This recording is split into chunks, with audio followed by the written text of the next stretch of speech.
మన ప్రభువును మన రక్షకుడు అయిన యేసుక్రీస్తు నామమున అందరికి వందనాలండి. దేవునికి స్తోత్రాలు. సుగుణాల సంపన్నుడు, సద్గుణ శేఖరుడు, సుకుమారుడైన యేసుక్రీస్తు ప్రభువు మనల్ని బ్రతికించి మరొక నూతన దినమును మన బ్రతుకుల్లో అనుమతించినందుకు సమస్త మహిమ ఘనత ప్రభావములు యేసయ్యకే చెందునుగాక. ఆమేన్. ఆ ఉన్నతుడైన దేవుడు ఈ నూతన దినం కొరకు మనల్ని ఆశీర్వదిస్తూ ఇచ్చిన కృపావార్త దేవుని యొక్క వాగ్దానము. మొదటి సమూయేలు గ్రంథము 2వ అధ్యాయము 9వ వచనం. తన భక్తుల పాదములు తొట్టిల్లకుండా ఆయన వారిని కాపాడును.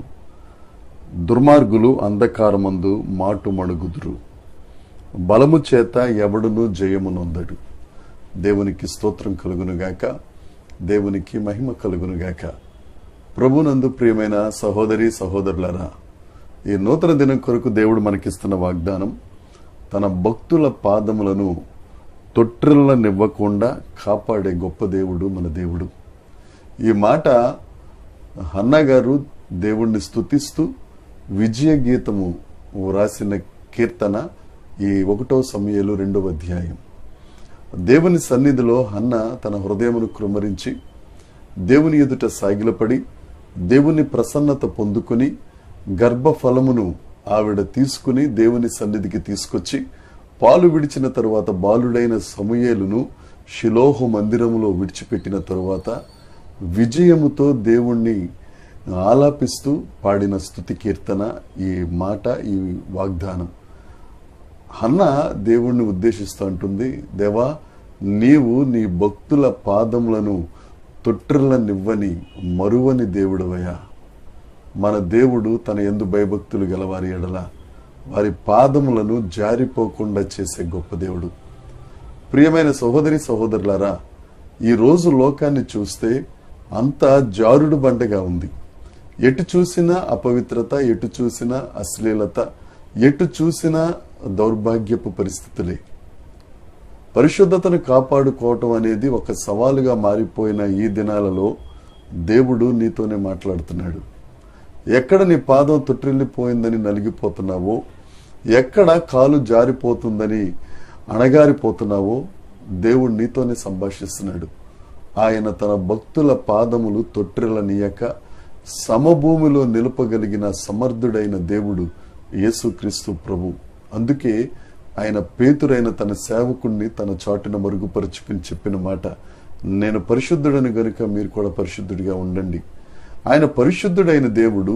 ఆయన చెంతకెళ్తే, ఆయన భక్తులుగా మనం మారితే, ఆయనను సేవించేవారిగా, ఆయనను పూజించేవారిగా మనం మారితే, మన పాదాలు ఏ పరిస్థితిలోనూ ఇరుకున పడకుండా, మన పాదాలు జారిపోకుండా, మనము ఆ పాపపు కోపంలోనికి వెళ్ళిపోకుండా, మనల్ని తన దక్షిణ హస్తంతో ఆదుకుని తొట్టిల్లనివ్వని బండ మీద నిలిపే గొప్ప దేవుడు యేసుక్రీస్తు ప్రభు. ఎందుకంటే ఆ బండ క్రీస్తే గనుక. ఆ 2వ అధ్యాయం 9వ వచనంలో ఆఖరి మాట ఉంటుంది, బలము చేత ఎవడును జయము నొందడు. అంగబలం ఉండొచ్చు, అర్ధబలం ఉండొచ్చు, ఆర్థిక బలం ఉండొచ్చు, ఎన్ని బలాలున్నా ఒక మనిషిని రక్షించడం అనేది జరిగే పని కాదు.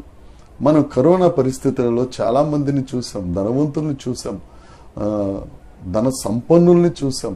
వారందరూ ప్రాణాలు పోగొట్టుకుని విగత జీవులుగా ఇప్పుడు భూమిలో కలిసిపోయి ఉన్నారు. మనం బ్రతికున్నాము అనంటే దేవుడి వలన మనం జయం పొందుకున్న వారమే. ఆ దేవుడు చెప్తున్నాడు, ఎవ్వరూ మన మీద జయం నొందే ప్రసక్తి ఉండదు. దుర్మార్గులు అంధకారం ముందు మాటు వేస్తారు. వాళ్ళు దుర్మార్గులు, వారు అంధకారంలోనే ఉంటారు, అంధకారంలోనే మాటు వేస్తారు. అంధకారం అంటే ఒక మాట చెప్తున్నానండి, బ్రతుకులోకి చీకటి వచ్చేసింది, నా బ్రతుకు అంధకారం అయిపోయిందని బాధపడుతున్నావా? దుర్మార్గులు మాటు వేయొచ్చు కానీ ఆ చీకటిలో, ఆ అంధకారంలోనే ఒక గింజ మొలకగా మొలకెత్తుతుంది. దేవుణ్ణి బట్టి నీవు ఉజ్జీవింపజేయబడు. దేవుణ్ణి బట్టి నిన్ను నువ్వు ఎంకరేజ్ చేసుకో. నీ బ్రతుకులో చీకటి దినాలు, నీ బ్రతుకులో అంధకారపు దినాలు వచ్చినాయి అనుకో. నీవు మొలకెత్తుతున్నావు అని అర్థం. ఎవరు నీ మీద జయమునందకుండా ఆయన చేస్తారు. నీ పాదం తొట్టిల్లనివ్వక దేవుడు సమభూమిలో నిలుపుతాడు. ఈ దినమంతట్లో ఈ వాగ్దానాన్ని స్వతంత్రించుకో. దేవుడు నీ పక్షాన్నే ఉన్నాడు. తొట్టిల్లిపోకుండా ఆయన దక్షిణ హస్తం నిన్ను ఆదుకుంటుంది. అంధకారంలో దుర్మార్గులు ఏమైనా మాట్లాడుకొని నువ్వు మాత్రం అక్కడ అభివృద్ధి పొందుతావు. ఎవ్వడు నీ మీద విజయం సాధించకుండా విజయశీలుడైన దేవుడు నీ కుడి ప్రక్క నుండి నిన్ను విజయ పదములో నడిపించునుగాక, ప్రగతి పదములో నడిపించునుగాక. దేవుడు నిన్ను దీవించునుగాక. దేవుని కృప మనందరికీ తోడై ఉండునుగాక. ఆమేన్, ఆమేన్, ఆమేన్.